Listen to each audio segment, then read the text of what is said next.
ಸ್ನೇಹಿತರೆ, ಗ್ರಾಹಕ ಶಿಕ್ಷಣದ ಮಹಾಭಿಯಾನವಾಗಿರತಕ್ಕಂತಹ ಬಹುಜನ ಹಿತಾಯ ಬಹುಜನ ಸುಖಾಯ ಕಾರ್ಯಕ್ರಮಕ್ಕೆ ಮತ್ತೆ ಸ್ವಾಗತವನ್ನು ಕೋರ್ತಾ ಇದ್ದೇನೆ. ನನ್ನ ಜೊತೆಗೆ ಡಾಕ್ಟರ್ ಅವಿನಾಶ್ ಶಾನ್ಭೋಗ್ ಅವರಿದ್ದಾರೆ. ಅವರ ಜೊತೆ ಮಾತಾಡ್ತಾ ಮುಂದಕ್ಕೆ ಹೋಗ್ತೀವಿ ಸ್ನೇಹಿತರೆ. ಅತ್ಯಂತ ಕರಾಳ ಮುಖವಾಗಿರ್ತಕ್ಕಂತಹ ಎಂಡೋಸಲ್ಫಾನ್ನ ಬಹುಮುಖಗಳನ್ನು ತೋರಿಸುವಂತಹ ಇನ್ನೊಂದು ವಿಡಿಯೋ ನಮ್ಮ ಮುಂದೆ ಬರ್ತಾ ಇದೆ. ಆ ವಿಡಿಯೋ ನೋಡ್ತಾ ಮುಂದಕ್ಕೆ ಹೋಗೋಣ.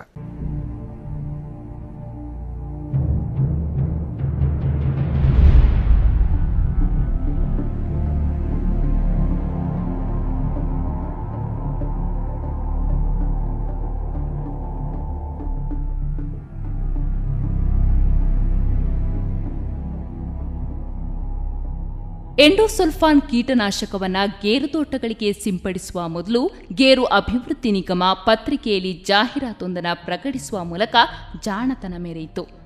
ಕೀಟನಾಶಕ ಬಹು ವಿಷಕಾರಿಯಾಗಿದ್ದು, ತೆರೆದ ಬಾವಿಗಳಿಗೆ ಕೀಟನಾಶಕ ಬೀಳದಂತೆ ಮುಂಜಾಗ್ರತೆ ವಹಿಸುವಂತೆ ವಿನಂತಿಸಿತು. ಅದಲ್ಲದೆ ಕೀಟನಾಶಕ ಸಿಂಪಡಿಸಿ 10 ದಿನಗಳ ತನಕ ಜಾನುವಾರು, ಕೋಳಿ, ಇತರೆ ಸಾಕು ಪ್ರಾಣಿಗಳನ್ನು ಮೇಯಲು ಹೊರಬಿಡಬಾರದೆಂದು ವಿನಂತಿಸಿತು. ಅಷ್ಟೊಂದು ತೀವ್ರತೆಯ ವಿಷಕಾರಿ ಕೀಟನಾಶಕ ಇದೆಂದು ತಿಳಿದಿದ್ದರೂ ಕೀಟನಾಶಕ ಸಿಂಪಡಣೆ ಮಾಡಬೇಕಾಗಿತ್ತೆ? ಅಥವಾ ಕೇವಲ ಪತ್ರಿಕಾ ಪ್ರಕಟಣೆಯೊಂದನ್ನು ಕೊಟ್ಟ ಕೂಡಲೇ ಇಲಾಖೆಯ ಜವಾಬ್ದಾರಿ ಮುಗಿದು ಹೋಯಿತೆ? ಅಷ್ಟಕ್ಕೂ ಗ್ರಾಮೀಣ ಪ್ರದೇಶದ ಎಷ್ಟು ಮನೆಗಳಿಗೆ ಪತ್ರಿಕೆಗಳು ಲಭಿಸ್ತಾ ಇದ್ವು? ಜನತೆಗೆ ಈ ಬಗ್ಗೆ ಎಷ್ಟರ ಮಟ್ಟಿಗೆ ಸಮರ್ಪಕ ಮಾಹಿತಿ ದೊರಕಿತು ಎಂಬುದು ವಿಪರ್ಯಾಸ. ಪ್ರಪಂಚದಾದ್ಯಂತ ನಿಷೇಧಗೊಂಡ ಅತ್ಯಂತ ಭೀಕರ ಕೀಟನಾಶಕ ಎಂಡೋಸಲ್ಫಾನ್ನ ಛಾಯೆ ಕೇವಲ ಕೇರಳ ರಾಜ್ಯದಲ್ಲಷ್ಟೇ ವ್ಯಾಪಿಸಿಲ್ಲ. ಪ್ರಜ್ಞಾವಂತರ ಜಿಲ್ಲೆಯೆಂದೇ ಖ್ಯಾತಿ ಪಡೆದ ದಕ್ಷಿಣ ಕನ್ನಡ ಜಿಲ್ಲೆಯ 92 ಗ್ರಾಮ ಪಂಚಾಯತ್ ವ್ಯಾಪ್ತಿಯಲ್ಲಿಯೂ ಈ ದುರಂತದ ನೆರಳು ಇಂದಿಗೂ ಕಾಣಸಿಗುತ್ತೆ. ದಕ್ಷಿಣ ಕನ್ನಡ, ಉಡುಪಿ ಮತ್ತು ಉತ್ತರ ಕನ್ನಡ ಜಿಲ್ಲೆಗಳಲ್ಲಿರುವ ಗೇರು ನಿಗಮದ ತೋಟಗಳ ವ್ಯಾಪ್ತಿಯಲ್ಲಿಯೂ ದುರಂತದ ಕರಿಛಾಯೆಯ ದರ್ಶನವಾಗುತ್ತೆ.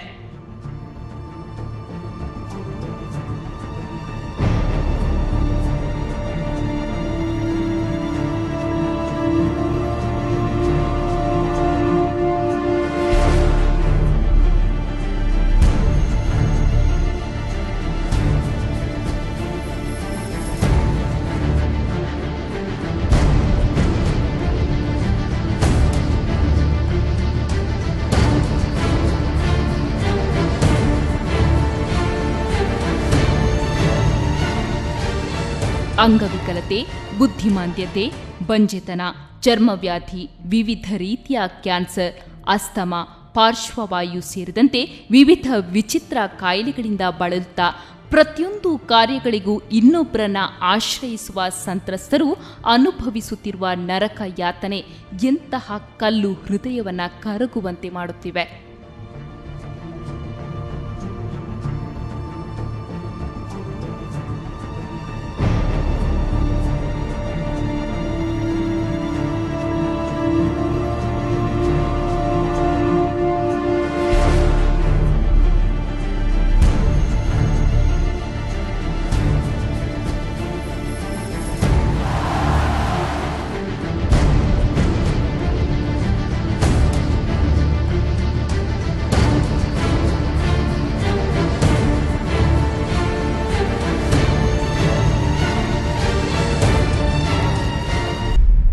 ಸಾವಿರದ 1980ರಿಂದ 2000ನೇ ಇಸವಿಯ ತನಕ ಕೊಕ್ಕಡ, ನಿಡ್ಲೆ, ಪಟ್ರಮೆ ಹಾಗೂ ದಕ್ಷಿಣ ಕನ್ನಡ ಜಿಲ್ಲೆಯ ಇತರ 92 ಗ್ರಾಮಗಳಲ್ಲಿ ಗೇರು ನಿಗಮ 60,000 ಲೀಟರ್ ಎಂಡೋಸಲ್ಫಾನ್ ವಿಷವನ್ನು ವೈಮಾನಿಕ ಸಿಂಪಡಣೆಯ ಮೂಲಕ ಚೆಲ್ಲಿದೆ. ಇದರಿಂದಾಗಿ 5 ತಲೆಮಾರುಗಳ ತನಕವೂ ಜನ ನೆಮ್ಮದಿಯ ಜೀವನ ನಡೆಸದಂತಹ ಸ್ಥಿತಿ ನಿರ್ಮಾಣವಾಗಿದೆ. 10,000ಕ್ಕೂ ಅಧಿಕ ಮಂದಿ ವಿವಿಧ ಕಾಯಿಲೆಗಳಿಂದ ಬವಣೆ ಪಡುವಂತಾಗಿದೆ.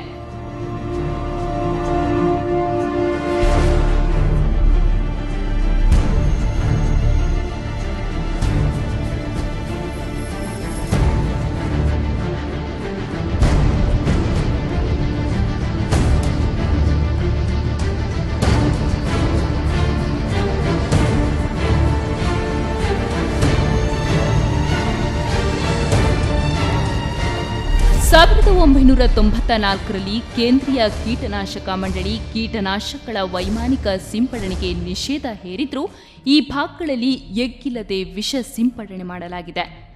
ಸರಕಾರ, ಗೇರು ಮಂಡಳಿ, ಜನಪ್ರತಿನಿಧಿಗಳು ಜನತೆಯ ಜೀವದೊಂದಿಗೆ ಅಕ್ಷರಶಃ ಚೆಲ್ಲಾಟವಾಡಿದ್ದಾರೆ.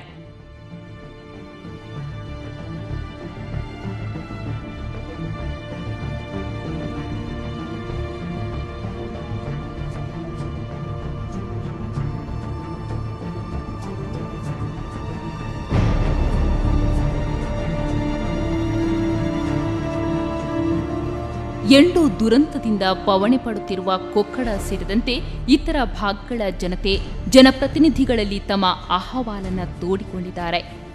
ಮುಖ್ಯಮಂತ್ರಿ, ಪ್ರಧಾನಮಂತ್ರಿ, ರಾಜ್ಯಪಾಲರು ಸೇರಿದಂತೆ ಯಾರೊಬ್ಬರೂ ಇವರ ನೋವಿಗೆ ಸಕಾರಾತ್ಮಕ ಸ್ಪಂದನೆ ಒದಗಿಸಲಿಲ್ಲ. ಇದೀಗ ಎಂಡೋ ಸಂತ್ರಸ್ತರ ನೋವಿನ ಕಟ್ಟೆ ಒಡೆದಿದೆ.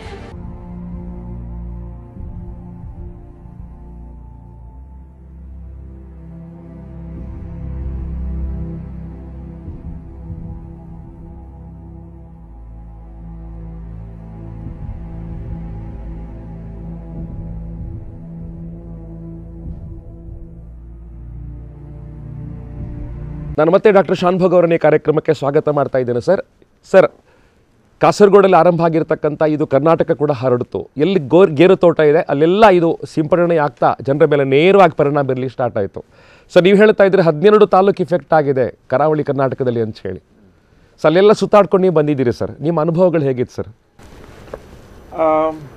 ಹಲವಾರು ಸಮಸ್ಯೆಗಳು ಇಲ್ಲಿ ಉದ್ಭವ ಆಗಿದೆ.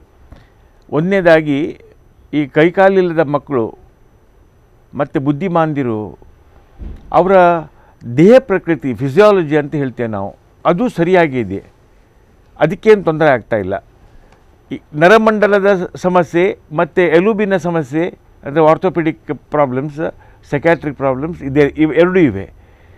ಆದರೆ ಇಲ್ಲಿ ಅವರ ದೇಹ ಪ್ರಕೃತಿ ಸರಿಯಾಗಿರೋದ್ರಿಂದ 50-60 ವರ್ಷದ ತನಕ ಅವರು ಬಾಳ್ತಾರೆ. ಈಗ ಸಮಸ್ಯೆ ಇರೋದು ಅವರಿಗೆ ತಂದೆ ತಾಯಿ ಇರುವ ತನಕ ಅವರಿಗೆ ಬಾಯಿಗೆ ನೀರು ಹಾಕಲಿಕ್ಕೆ ಜನ ಇದೆ. ಒಂದು ವೇಳೆ ತಂದೆ ತಾಯಿ ಇವರಿಬ್ಬರು ಸತ್ತು ಹೋಗಿಬಿಟ್ರೆ ಅದರ ನಂತರ ಈ ಮಕ್ಕಳನ್ನು ಮುಂದೆ ನೋಡುವವರು ಯಾರು ಎಂಬ ದೊಡ್ಡ ಸಮಸ್ಯೆ ನಮ್ಮನ್ನೆಲ್ಲರ ಕಾಡ್ತಾ ಇದೆ. ಆದ್ದರಿಂದ ನಾವು ಕರ್ನಾಟಕ ಸರ್ಕಾರದ ಒಟ್ಟಿಗೆ 10 ವರ್ಷಗಳಿಂದ ಹೇಳ್ತಾ ಬಂದಿದ್ದೇವೆ, ಇಂಥವರನ್ನು ಮನೆಯಲ್ಲಿ ನೋಡಿಕೊಳ್ಳಲಿಕ್ಕೆ ಸಾಧ್ಯ ಇಲ್ಲ. 75% ಜಾಸ್ತಿ ಅಂಗವಿಕಲತೆ, ಡಿಸೆಬಿಲಿಟಿ ಹೇಳ್ತೀವಿ ನಾವು, ಅದರ ಇದ್ದರೆ ಅವರನ್ನು ಆಸ್ಪತ್ರೆಯಲ್ಲೇ ನೋಡಬೇಕಾದ ಅವಶ್ಯಕತೆ ಇದೆ. ಆದ್ದರಿಂದ ಪ್ರತಿಯೊಂದು ಹಳ್ಳಿಯಲ್ಲಿ ಅಥವಾ ಹೋಬಳಿ ಮಟ್ಟದಲ್ಲಿ ಆದರೂ ಒಂದೊಂದು ಆಸ್ಪತ್ರೆ ಬೇಕು ಅಂಥೇಳಿ ನಾವು ಇದುವರೆಗೆ ಒತ್ತಾಯ ಮಾಡಿಕೊಂಡು ಬರ್ತಾ ಇದ್ದೇವೆ. ಈಗ ನಾವು ಅದನ್ನು ಹೈಕೋರ್ಟಿನಲ್ಲಿ, ಸುಪ್ರೀಂ ಕೋರ್ಟ್ನಲ್ಲಿ ಸಹ ಪ್ರಶ್ನಿಸಿದ್ದೇವೆ, ಇದು ಆಗಲೇಬೇಕು ಅಂಥೇಳಿ. ಸರ್, ಹೆಚ್ಚು ಕಡಿಮೆ ಅಂದಾಜು ಲೆಕ್ಕ ತಗೊಂಡ್ರು ಸರ್, ಎಷ್ಟು ಜನ ಇದರಿಂದ ಸಂತ್ರಸ್ತರಾಗಿದ್ದಾರೆ ಎಂಡೋಸಲ್ಫಾನ್? ಈಗ ಸರ್ಕಾರವೇ ವಿವಿಧ ಕಡೆಗಳಲ್ಲಿ ವಿವಿಧ ಅಂಕಿ ಸಂಖ್ಯೆಗಳನ್ನು ಕೊಡ್ತಾ ಇದ್ದಾರೆ. ಅದು ಯಾಕಂತ ನಮಗೆ ಗೊತ್ತಾಗೋದಿಲ್ಲ. ಆದರೆ ನಾವು ನೋಡಿದ ಹಾಗೆ, ನಾವು ಮನೆಯಲ್ಲಿ ನೋಡಿ ಕಂಡುಕೊಂಡ ಹಾಗೆ ಸಾಧಾರಣ 5,000ಕ್ಕಿಂತ ಜಾಸ್ತಿ ದಕ್ಷಿಣ ಕನ್ನಡ ಜಿಲ್ಲೆ 4 ತಾಲೂಕುಗಳಲ್ಲಿ, ಹಾಗೆ ಉಡುಪಿ ಜಿಲ್ಲೆಯಲ್ಲಿ ಸಾಧಾರಣ 1,500 ಜನ, ಹಾಗೆ ಉತ್ತರ ಕನ್ನಡ ಜಿಲ್ಲೆಯಲ್ಲಿ ಸಾಧಾರಣ 6,000 ಮಂದಿ, ಇಷ್ಟು ಸಾಧಾರಣ ಒಂದು ಒಟ್ಟಿಗಾಗುವಾಗ 12-13 ಸಾವಿರ ಮಕ್ಕಳು ಇದು ಬಾಧೆಯಿಂದ ಒಳಗಾಗಿದ್ದಾರೆ ಅಂತೇಳಿ ನಮಗೆ ಅಂದಾಜು.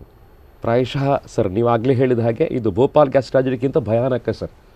ಸರ್ಕಾರ ತುರ್ತು ಕ್ರಮ ತಗೋಬೇಕಾಗಿತ್ತು. ಮಾತ್ರ ಅಲ್ಲ, ಇನ್ನು ಮುಂದೇನು 30 ವರ್ಷಗಳ ತನಕ ಇಂಥ ಮಕ್ಕಳು ಹುಟ್ಟುತ್ತಾರೆ ಇರ್ತಾರೆ. ಈಗಾಗಲೇ ಜಾಗೃತಿಯನ್ನು ನಾವು ತೆಗೆದುಕೊಳ್ಬೇಕಿತ್ತು. ಈಗ ಸರಾಸರಿ ಪ್ರತಿದಿನ 4ರಿಂದ 5 ಮಕ್ಕಳು ಕರ್ನಾಟಕದಲ್ಲಿ ಹುಟ್ಟುತ್ತಾ ಇದ್ದಾರೆ. ಸರ್, ನಾವು ಮಾಡಿರ್ತಕ್ಕಂಥ ತರಕಾರಿ ತೋಟಕ್ಕೆ ಕೂಡ ಎಂಡೋಸಲ್ಫಾನ್ನ ಸಂಪ್ರೋಕ್ಷಣೆ ಆಗಿದೆ, ನಾವು ಅದನ್ನು ನೋಡಿದ್ದೇವೆ. ಬಟ್ ನಮಗದು ಯಾಕೆ ಇಫೆಕ್ಟ್ ಆಗ್ತಾ ಇಲ್ಲ ಸರ್? ನೋಡಿ, ಇಡೀ ದೇಶದಲ್ಲಿ ಸಾಧಾರಣ 12-13 ಸಾವಿರ ಟನ್ ಎಂಡೋಸಲ್ಫಾನ್ ಮಾರಾಟ ಆಗ್ತಾ ಇದೆ. ಹಾಗೆ ಇಂಪೋರ್ಟ್ ಮಾಡಿದ ಎಂಡೋಸಲ್ಫಾನ್ ಸಹ ಮಾರಾಟ ಆಗ್ತಾ ಇದೆ. ಇಲ್ಲಿ ಹೆಚ್ಚಿನವರಿಗೆ ಈ ರೋಗ ಕಂಡು ಬರುವುದಿಲ್ಲ. ಈ ಪ್ರದೇಶದಲ್ಲಿ ಮಾತ್ರ ಯಾಕೆ ಅಂಥೇಳಿ ಮೊದಲು ಭಾವನೆ ಇತ್ತಂತೇಳಿದು ಅದು ಏರಿಯಲ್ ಸ್ಪ್ರೇ ಮಾಡಿದ್ರಿಂದ, ಆಕಾಶದಿಂದ ಸಿಂಪಡಣೆ ಮಾಡಿದ್ರಿಂದ ಅದು ಹೀಗೆ ಆಯಿತು ಅಂಥೇಳಿ. ಆದರೆ ನಿಜವಾದ ಕಾರಣ ಏನು ಅಂತೇಳಿ ಈಗ ನಮಗೆ ಗೊತ್ತಾಗಿದೆ. ಅದು ಹೇಗಂತೇಳಿದರೆ, ಈ ಸಿಂಪಡಣೆ ಮಾಡಿದ ಎಂಡೋಸಲ್ಫಾನ್ ಅಥವಾ ರೈತರು ಹಾಕಿದ ಎಂಡೋಸಲ್ಫಾನ್ ಅವರ ತರಕಾರಿಗೆ ಅದು ನೇರವಾಗಿ ಬಾವಿಯ ನೀರಿಗೆ ಹೋಗಿದೆ. ಮಾತ್ರ ಅಲ್ಲ, ಅಂತರ್ಜಲದಲ್ಲಿಯೂ, ಅಂತರ್ಜಲ ಅಂತೇಳಿದರೆ ನಮ್ಮ ಟ್ಯೂಬ್ವೆಲ್ನಲ್ಲಿ ಸಿಗುವ ನೀರು 300-400 ಫೀಟ್ ಕೆಳಗೆ, ಬೋರ್ವೆಲ್ನಲ್ಲಿ ಸರ್, ಬೋರ್ವೆಲ್ನಲ್ಲಿ ಅಂಥ ನೀರಿನಲ್ಲಿಯೂ ಎಂಡೋಸಲ್ಫಾನ್ ಈಗ ಸೇರಿ ಆಯಿತು. ಅದೇನಾಗುತ್ತೆ ಅಂತೇಳಿದರೆ, ಈಗ ಎಂಡೋಸಲ್ಫಾನ್ ಮಾಲಿಕ್ಯೂಲ್, ಅದು ಆ ಕೆಮಿಕಲ್, ಅದು ನೀರಿನಲ್ಲಿ ಕರಗುವಂಥದ್ದು, ವಾಟರ್ ಸೊಲ್ಯೂಬಲ್ ಅಂತ ಹೇಳ್ತೀವಿ ನಾವು. ನೀರಿನಲ್ಲಿ ಸರಾಗವಾಗಿ ಅದು ಸೇರ್ತದೆ, ಕರಗಿ ಹೋಗ್ತದೆ. ನಾವು ನೀರು ಕುಡಿದ್ರೆ ಅಥವಾ ಎಂಡೋ ಮಿಶ್ರಿತ ತರಕಾರಿಯನ್ನು ತಿಂದರೆ ನೇರವಾಗಿ ನಮ್ಮ ಬ್ಲಡ್ಡಿಗೆ ಹೋಗ್ತದೆ, ರಕ್ತಕ್ಕೆ. ಆ ರಕ್ತದಲ್ಲಿ ಅದರದ್ದು ಕಾನ್ಸಂಟ್ರೇಷನ್ ಜಾಸ್ತಿ ಆಗ್ತಾ ಹೋಗ್ತದೆ. ಆದರೆ ಅದೃಷ್ಟವಶಾತ್ ಅದು ನೀರಿನಲ್ಲಿ ಕರಗುವುದರಿಂದ ಅದು ಮೂತ್ರದಲ್ಲಿ ಹೋಗ್ತದೆ.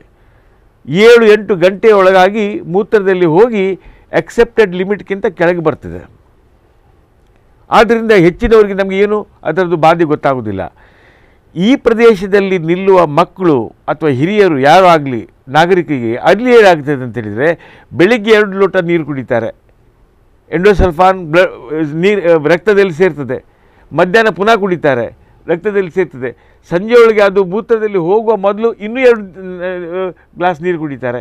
ಹೀಗೆ ನೀರಿನಿಂದ, ತರಕಾರಿಯಿಂದ ಮತ್ತು ದನದ ಹಾಲು ಏನೇನು ನೀವು ತಿಂತಿರೋ ಅಲ್ಲಿ ಎಲ್ಲ ಇದರ ಮೂಲಕ, ಆಹಾರದ ಮೂಲಕ ಅದು ಹೊಟ್ಟೆಯೊಳಗೆ ಸೇರಿ ರಕ್ತದ ಅಂಶ ಅಂದರೆ ಬ್ಲಡ್ ಕಾನ್ಸಂಟ್ರೇಷನ್ ಲೆವೆಲ್ ಒಂದು ಮೇಂಟೈನ್ ಆಗ್ತದೆ. 2 ವರ್ಷ ಅಂಥದ್ದು ಆದರೆ ಶಾರ್ಟ್ ಟರ್ಮ್ ಮೆಮರಿ ಅಂತ ಹೇಳ್ತೀವಿ ನಾವು. ನೆನಪು ಶಕ್ತಿ ಕಡಿಮೆ ಆಗಲಿಂದ ಪ್ರಾರಂಭ ಆಗ್ತದೆ. ಅದರ ನಂತರ ಅಂಗವಿಕಲತೆ ಇದೆಲ್ಲ ಹೆಚ್ಚಾಗಿ ತಾಯಿಯ ಗರ್ಭದಲ್ಲಿರುವ ಮಗುವಿಗೆ ಇದು ಸೇರಿದರೆ, ಸ್ಪೆಷಲಿ ಫಸ್ಟ್ ಟ್ರೈಮೆಸ್ಟರ್ ಅಂತ ಹೇಳ್ತೇವೆ, ಗರ್ಭದಲ್ಲಿನ ಮೊದಲ 3 ತಿಂಗಳು ಅದು ಡೆವಲಪ್ಮೆಂಟಲ್ ಸ್ಟೇಜ್, ಮಗು ಬೆಳೆಯುವ ಕಾಲ ಅದು. ಆವಾಗ ಅದು ಎಫೆಕ್ಟ್ ಆದರೆ ಏನೂ ಮಾಡಲಿಕ್ಕೆ ಬರೋದಿಲ್ಲ. ಅಂಗವಿಕಲತೆ ಆಗ್ತದೆ ಎಂಬುದು ಅಥವಾ ಬುದ್ಧಿಮಾಂದ್ಯತೆ ಆಗ್ತದೆ ಎಂಬುದು ಶತಸಿದ್ಧ. ತುಂಬ ದಾರುಣವಾದ ಘಟನೆಗಳನ್ನು ಹೇಳ್ತಾ ಇದ್ದೀರಿ ಸರ್. ನೀವು ಆ ಕ್ಷೇತ್ರಗಳನ್ನು ವಿಸಿಟ್ ಮಾಡ್ತಾ ಹೋದಾಗ ಜನರ ಕಣ್ಣೀರು, ಅವರ ಆಕ್ರಂದನ ಎಲ್ಲವನ್ನು ಆಲಿಸ್ಕೊಂಡು ಬಂದಿದ್ದೀರಿ ಸರ್. ಸೊ ಇದರ ಜೊತೆಗೆ ಸರ್, ಅದು ವಂಶವಾಹಿಯಲ್ಲಿ ಕೂಡ ಸಾಕಷ್ಟು ಪರಿಣಾಮ ಬೀರುತ್ತದೆ, ಜೀನಲ್ಲಿ ಕೂಡ ಸಾಕಷ್ಟು ಹರಿದು ಬರುತ್ತೆ ನೀವು ಹೇಳಿದ್ದೀರಿ ಸರ್. ನೋಡಿ, ಮೊದಲನೇದಾಗಿ ಗರ್ಭದಲ್ಲಿರುವ ಮಗುವಿಗೆ ಎಫೆಕ್ಟ್ ಆದರೆ ಅದಕ್ಕೆ ಟೆರೋಟೋಜೆನಿಸಿಟಿ ಅಂತ ಹೇಳ್ತಾರೆ. ಗರ್ಭದಲ್ಲಿರುವ ಮಗು ಅದಕ್ಕಿಂತಲೂ ಹಿಂದೆ ಹೋಗುವಾಗ ನಾವು ವಂಶವಾಹಿಯಲ್ಲಿ ಅದು ಹಾಳಾಗೋದು. ಮಣಿಪಾಲದ ಗೈನಕಾಲಜಿ ವಿಭಾಗ ಡಾಕ್ಟರ್ ಪ್ರತಾಪ್ ಕುಮಾರ್ ಎಂಬವರು ಅಲ್ಲಿ ಕುಂಬಳೆ ಮತ್ತು ಕಾಸರಗೋಡಿನಲ್ಲಿ ಕಂಪೇರ್ ಮಾಡಿ ಒಂದು ದೊಡ್ಡ ಸಂಶೋಧನೆಯನ್ನೇ ಮಾಡಿದರು. ಆ ಸಂಶೋಧನೆಯ ಪ್ರಕಾರ ವಂಶವಾಹಿಯಲ್ಲಿ ದೊಡ್ಡ ಒಂದು ಸಮಸ್ಯೆ ಉಂಟಾಗಿರುವುದನ್ನು ಅವರು ಕಂಡುಕೊಂಡಿದ್ದಾರೆ. ಅದನ್ನು ರಿಪೋರ್ಟ್ ಸಹ ಮಾಡಿದ್ದಾರೆ. ಸಾಕಷ್ಟು ಹೋರಾಟಗಳನ್ನು ನಡೆಸಿಕೊಂಡು ಎಂಡೋಸಲ್ಫಾನ್ನ ಕರಾಳು ಮುಖಗಳನ್ನು ಸಮಾಜದ ಎದುರಿಗೆ ತಂದಿರತಕ್ಕಂತಹ, ಮಾಧ್ಯಮದ ಎದುರು ತಂದಿರತಕ್ಕಂಥ ಮತ್ತು ಆ ಬಗ್ಗೆ ಸುಪ್ರೀಂ ಕೋರ್ಟ್ ತನಕ ಹೋರಾಟವನ್ನು ಮುಂದುವರಿಸಿರ್ತಕ್ಕಂತಹ ಗ್ರಾಹಕ ಶಿಕ್ಷಣದ ಭೀಷ್ಮ ಅಂತ ನಾನು ಕರೀತೇನೆ ಡಾಕ್ಟರ್ ಅವಿನಾಶ್ ಶಾನ್ಭೋಗ್ ಅವರು ಇವತ್ತು ಒಂದೊಂದೇ ಪುಟಗಳನ್ನು ತೆಗೆದು ತಮ್ಮ ಮುಂದೆ ಇಡ್ತಾ ಇದ್ದಾರೆ. ಸ್ನೇಹಿತರೆ, ಈ ಚರಣದಲ್ಲಿ ಸಾಕಷ್ಟು ಡಿಸ್ಕಷನ್ ಮಾಡಿದ್ದೇವೆ. ಒಂದು ವಿರಾಮ ತಗೋತೇವೆ. ವಿರಾಮದ ನಂತರ ಅತ್ಯಂತ ಕರಾಳವಾಗಿರ್ತಕ್ಕಂಥ ಮುಖ ಬರ್ತಾ ಇದೆ, ನಿರೀಕ್ಷೆ ಮಾಡಿ.